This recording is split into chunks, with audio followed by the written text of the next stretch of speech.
Olá, queridos, graça e paz, que o Senhor Jesus seja o centro de sua vida. Vamos estudar as lições bíblicas que nos falam do amor de nosso Deus. Nesta semana, nós veremos o exemplo de dois personagens muito conhecidos. Além do próprio Josué, que é o tema central dessa lição, vamos aprender um pouco mais sobre a disposição e o exercício da fé de Caleb. Mas antes de começarmos efetivamente nosso estudo, vamos falar com nosso Deus. Santo, bom e eterno Deus que estás nos céus, graças damos a Ti pela oportunidade que temos de aprender a respeito da Tua palavra.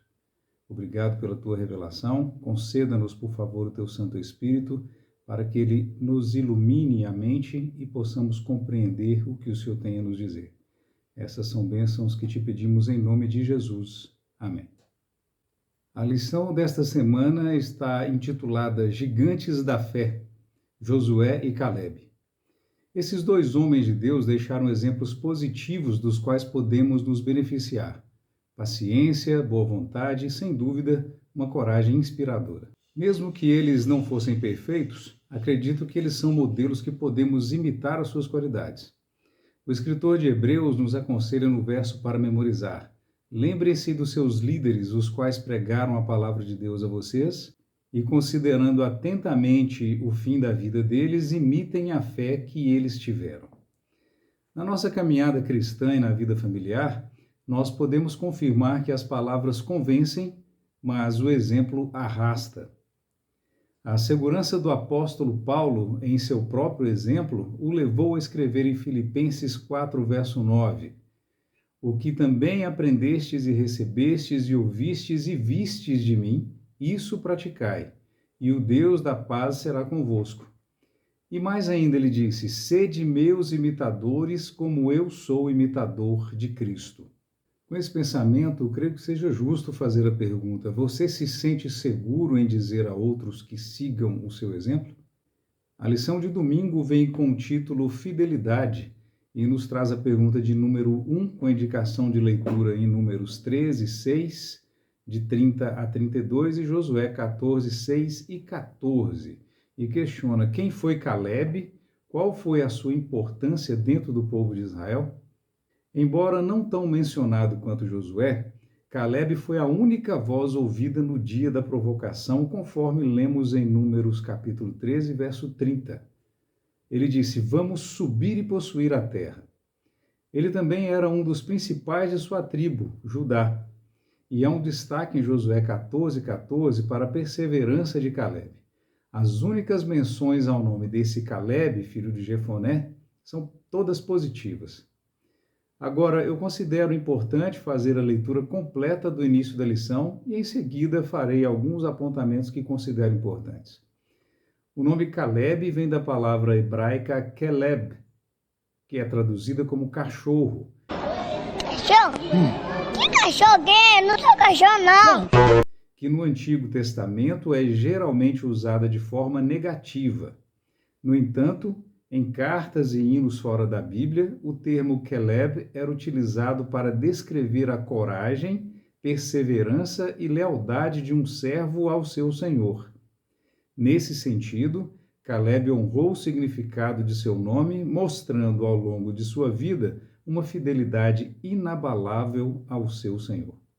Se pareceu a você que o significado do nome Caleb é cachorro em hebraico, nós precisamos de fato fazer os apontamentos que eu prometi antes da leitura desse parágrafo.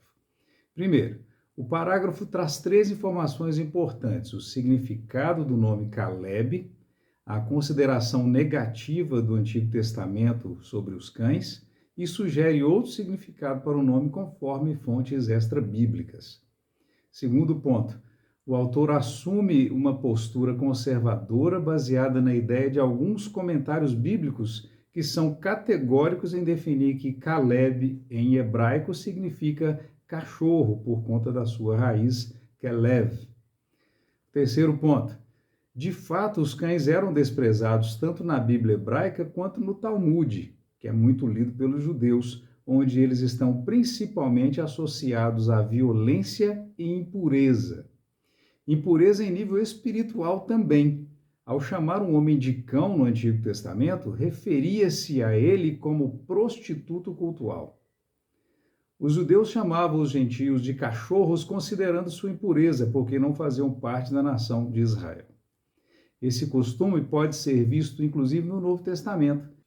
Em Mateus 15, o Senhor Jesus se dirige de forma provocativa, testando a mulher cananeia, aquela que pedia a cura da filha, e ele respondeu que não é certo tirar o pão dos filhos e lançá-lo aos cachorrinhos. É certo que uma das possibilidades é que o nome venha da mesma raiz do termo hebraico Caleb, traduzido como cachorro. Mas, embora o nome Caleb possa vir da mesma raiz do hebraico Caleb, estamos falando em possibilidade, o que deixa margem para dúvida razoável. De acordo com a concordância bíblica exaustiva de Strong, o nome Caleb talvez seja uma forma de Caleb, ou então da mesma raiz no sentido de força. Como dito em outra lição, sempre pode ser uma palavra perigosa para uso em teologia e talvez costuma ser a palavra de ordem.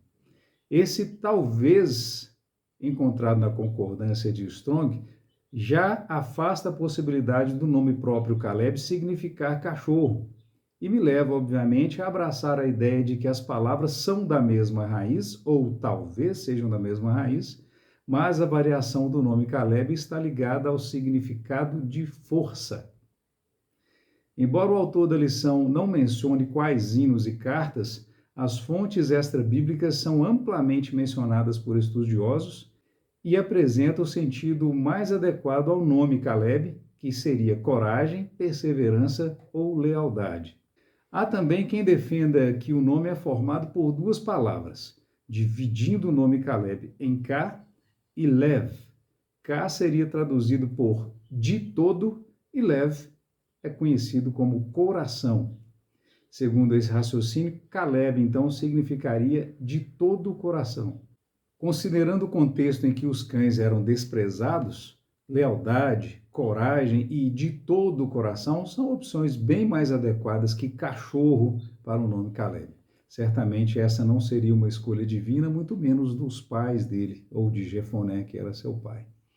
A questão número 2, então, traz: Caleb teve a coragem de expressar suas convicções, mesmo quando a maioria dos espias discordou dele e o povo de Israel o ameaçou de morte. O que isso revela sobre o seu caráter? Os textos para leitura, números 14, de 6 a 10, de 21 a 25, capítulo 26, verso 65 e capítulo 32, verso 12. Caleb tinha um caráter irrepreensível no que se refere ao exercício de sua fé em Deus. Essa fé foi recompensada com a promessa de que ele herdaria a terra.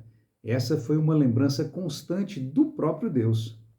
Diferente do que aconteceu com os outros 10 espias, que não lembramos sequer os nomes deles, esses 10 espias não confiaram em Deus e em sua promessa. Eles olharam as muralhas das cidades, colheram dos frutos, andaram entre os gigantes e sentiram-se como insetos. Caleb, por sua vez, estava disposto a defender o que sabia ser certo, mesmo diante da oposição e da ameaça de morte, como lemos em Números 14, verso 10, toda a congregação disse que Josué e Caleb deviam ser apedrejados. E quanto a nós? Vivemos pela fé no Filho de Deus, mantendo nossas convicções baseadas na Bíblia, ou nos curvamos diante das adversidades da vida e nos sujeitamos à força do mundo? A lição de segunda-feira nos traz o título Dê-me esta montanha.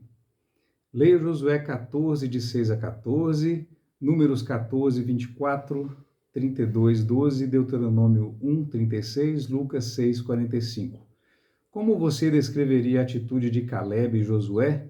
O que significa seguir ao Senhor de todo o coração, conforme Josué 14, verso 8? Vamos considerar alguns trechos de Josué 14. Certamente a terra em que puseste o pé será tua, pois perseveraste em seguir o Senhor. Outra parte: o Senhor me conservou em vida, sou de 85 anos. Qual era a minha força naquele dia? Tal ainda agora para o combate. Agora, pois, dá-me este monte de que o Senhor falou naquele dia. Portanto, Hebrom passou a ser de Calebe, visto que perseverara em seguir o Senhor. A perícope enfatiza no início e no fim que Calebe perseverou em seguir o Senhor. Essa perseverança foi a ferramenta nas mãos de Deus para que Calebe se sagrasse vitorioso. Em seu discurso a Josué, Calebe reconhece que sua vida foi conservada por Deus. 40 anos peregrinando pelo deserto, mais 5 anos de batalha na terra de Canaã, lutando em favor de seus irmãos. Agora ele tem 85 anos de idade e diz que ainda tem conservado a mesma força de 45 anos atrás. E sem nenhuma dúvida em seu coração, ele pede: dá-me este monte. Ele reconhece a liderança de Josué e toma posse da bênção prometida por Deus. Ao reconhecer a liderança, ele pede: dá-me este monte. E a certeza da conquista é a sua confiança em Deus. Calebe nunca esqueceu da promessa que o Senhor lhe fizera por meio de Moisés, de que ele entraria na terra onde seus pés haviam pisado, conforme lemos em Números 14, verso 24. O autor da lição destacou o significado de uma expressão em hebraico traduzida em algumas versões, que faremos a leitura agora. A expressão hebraica diz literalmente "segui plenamente o Senhor" e pode ser encontrada em Josué 14, 8. Aqui ele usa o termo plenamente em tradução livre, que é do hebraico uma palavra malar, o que seria de fato a tradução mais adequada. Depois ele apresenta a nova versão internacional, NVI, "Eu fui inteiramente fiel ao Senhor, meu Deus", ou segundo a nova versão transformadora, NVT, "Segui o Senhor, meu Deus, de todo o coração". Nas versões de João Ferreira de Almeida, todas as traduções vêm com "perseverei em seguir o Senhor". Mas concordamos com a tradução livre que o autor utiliza, "segui plenamente o Senhor", como sendo essa a tradução mais adequada, como dito um pouco antes. O próprio Senhor afirmou que em Calebe havia outro espírito, ou um espírito diferente que distinguia Calebe e Josué dos outros 10 espias. Mesmo em idade avançada, ele ainda mantinha esse mesmo espírito. Vale a leitura do último parágrafo da lição desta segunda-feira. Calebe entendeu que o território que cada tribo receberia era diretamente proporcional à ousadia com que reivindicavam as promessas do Senhor e à extensão de terra que estavam dispostos a pisar pela fé. Nossos amigos evangélicos costumam usar a expressão "tomar posse da bênção". Foi exatamente isso que Calebe entendeu e fez. "Dá-me esse monte" equivalia a dizer: eu tomo posse da minha bênção. Nós precisamos do mesmo espírito e decisão para alcançarmos toda a sorte de bênçãos em nossas vidas, sejam espirituais, sejam materiais. Tome posse da sua bênção hoje. Se você quer ser diferente, melhor do que você é agora, comece a agir como se já fosse o que quer se tornar. As promessas de Deus não se cumprem automaticamente, independentemente de nossa vontade. Elas exigem que nossa fé seja acompanhada de ações decididas. A conjunção "se", utilizada especialmente no hebraico, por ser uma condicional, pode expressar medo e dúvida. Talvez aconteça, talvez não aconteça. Mas "se" também pode indicar esperança. Se você espera, se você confia, tome posse da sua bênção hoje. A lição de terça-feira traz o título "O Poder do Exemplo".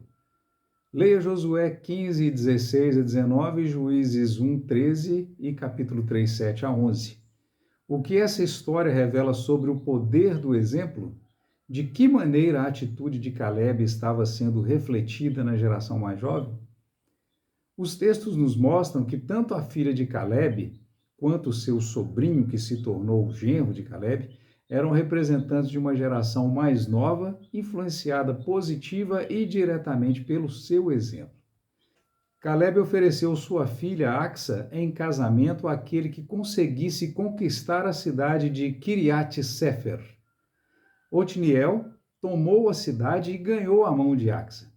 Em Juízes 3, de 7 a 11, temos que Otniel foi o primeiro juiz sobre Israel. Ele liderou a reforma espiritual em sua época e libertou Israel de um rei que os oprimiu por 8 anos. E depois dessa libertação, Israel viveu 40 anos em paz até a morte de Otniel. Isso mostra que a nova geração de israelitas seguiu o exemplo de Calebe e Josué. Enquanto a geração mais velha encerrava seu ministério, havia um novo grupo pronto para enfrentar os desafios e continuar a cumprir o plano de Deus para Israel. A atitude de Axa ao pedir fontes de água é comparada ao pedido de seu pai: dê-me agora esse monte. Para seu pai ela pede: você já me deu terras, me dê agora fontes de água. Encorajada pelo marido, Axa expressou a mesma fé e determinação que seu pai havia demonstrado. De fato, a terra era um presente de Deus para Israel, mas o povo precisava se apropriar dela, reivindicando as promessas do Senhor com fé e coragem. O comportamento desse casal, Otniel e Axa, deve servir de exemplo para nós e, em especial, a juventude de nossa comunidade cristã hoje. Eles precisam de encorajamento e de exemplo. Nós temos sido esse encorajamento e temos sido exemplo para eles? Resta saber se eu e você temos, de fato, sido essa influência. Quanto às bênçãos que queremos, devemos insistir e lutar para tomar posse delas. Orai sem cessar. Esse é um ordenamento divino. Se o juiz iníquo cedeu à insistência da viúva, conforme a parábola registrada em Lucas capítulo 18, quanto mais nós podemos ser atendidos por um juiz justo e que nos predestinou para sermos adotados como filhos por meio de Jesus Cristo. A lição de quarta-feira traz o título Herói Humilde. Nós mencionamos na lição de segunda-feira que Calebe lutou em favor do povo de Israel durante 5 anos. Esse foi o tempo aproximado da conquista territorial de Canaã. Sim, esse foi um serviço que, como vimos na lição de terça-feira, incentivou o comportamento de Otniel e Axa. Esse serviço de Calebe fez com que sua herança fosse recebida mais tarde.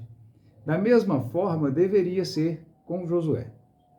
Sua herança deveria ser a última, mostrando que a conquista militar chegava ao fim. A pergunta de número 6 nos dá a oportunidade de desenvolver melhor esse nosso raciocínio expresso agora. Leia Josué 19, 49 e 51. O grande líder de Israel, que dividiu a terra, recebeu sua herança por último. Quais são as implicações desse fato? A ideia de receber a herança por último também está associada à necessidade de um líder presente em todas as batalhas do povo. As palavras convencem, mas o exemplo arrasta. O povo precisava de seu líder à frente e Josué deu excelente exemplo e prova de que sua liderança era uma liderança em favor do povo. Mesmo um povo com mentalidade diferente daquele Israel liderado por Moisés, eles precisavam de um líder que os incentivasse, e Josué foi esse líder. Caso fosse o primeiro a conquistar a sua porção de terra, a campanha militar provavelmente não chegaria a seu fim.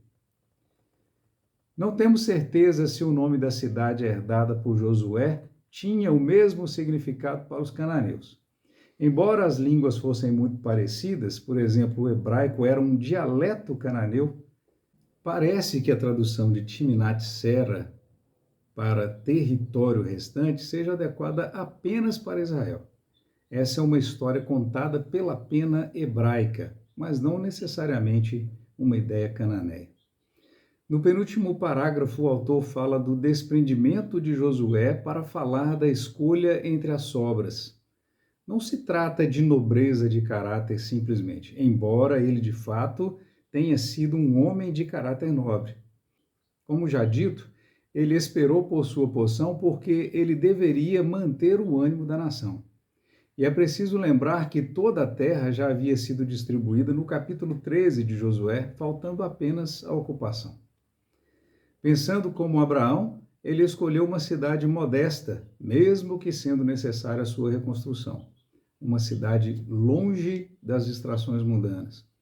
Além disso, Timnat-Sera estava localizada perto de Siló, próximo ao santuário, o que revela onde estavam as prioridades de Josué e onde seu coração realmente se encontrava. Josué estava satisfeito em ter uma vida simples e devotada, refletida na oração de Davi. Uma coisa peço ao Senhor e a buscarei, que eu possa morar na casa do Senhor todos os dias da minha vida, para contemplar a beleza do Senhor e meditar no seu templo. A lição de quinta-feira vem com o título Transformados pela Contemplação. Pela contemplação, somos transformados. Então precisamos contemplar tudo o que é justo, tudo o que é amável, tudo o que é puro, tudo o que é verdadeiro, tudo o que é de boa fama e tudo o que é louvável. Nossas crianças devem ter diante de seus olhos apenas aquilo que as faz crescer em espírito e em verdade, em estatura e graça diante de Deus e dos homens. Pela contemplação, somos transformados. Essa é uma expressão utilizada pela Sra. White no texto a seguir. Olhando para Cristo, obtemos uma visão mais clara e distinta de Deus, e pela contemplação somos transformados. A benignidade e o amor para com nossos semelhantes se tornam um instinto natural. Desenvolvemos um caráter que é cópia do divino. Crescendo à sua semelhança, ampliamos nossa capacidade de conhecer a Deus. Entramos cada vez mais em comunhão com o mundo celestial e temos o poder incessantemente crescente de receber as riquezas do conhecimento e sabedoria da eternidade. A pergunta de número 8 nos indica a leitura de Romanos 12, 1 e 2. Quais são as duas forças diferentes que influenciam nossa vida? Como podemos ter certeza de que estamos focando na coisa certa? Não vos conformeis com este século, ou podemos dizer, com este mundo, mas transformai-vos pela renovação da vossa mente. Paulo menciona duas forças opostas que tentam moldar nossa vida. De um lado, o mundo e suas influências, tentando nos moldar de fora para dentro. De outro lado, o Espírito Santo e sua sagrada influência que quer nos transformar de dentro para fora. Para que essa transformação aconteça, precisamos nos dedicar a Deus e pedir que Ele continue a boa obra que começou em nós, como descrito em Filipenses capítulo 1, verso 6. No fim, é essencial que façamos a escolha consciente de, a cada momento, vivermos guiados pelo Espírito de Deus. O pensamento final para sexta-feira, o estudo adicional, optei pelo comentário do pastor Volney da Silva Ribeiro. A jornada de Josué e Caleb revela que a verdadeira vitória espiritual nasce da fidelidade perseverante, da humildade no serviço e da transformação pela contemplação de Cristo. Esses princípios se unem para formar um retrato completo da vida cristã. Fé que confia nas promessas divinas, coragem que enfrenta desafios com esperança e entrega que permite ao Espírito moldar o caráter à semelhança do Salvador. Assim, cada um de nós é chamado a viver para refletir, com inteireza de coração, o caráter daquele que é a fonte de toda força, coragem e transformação.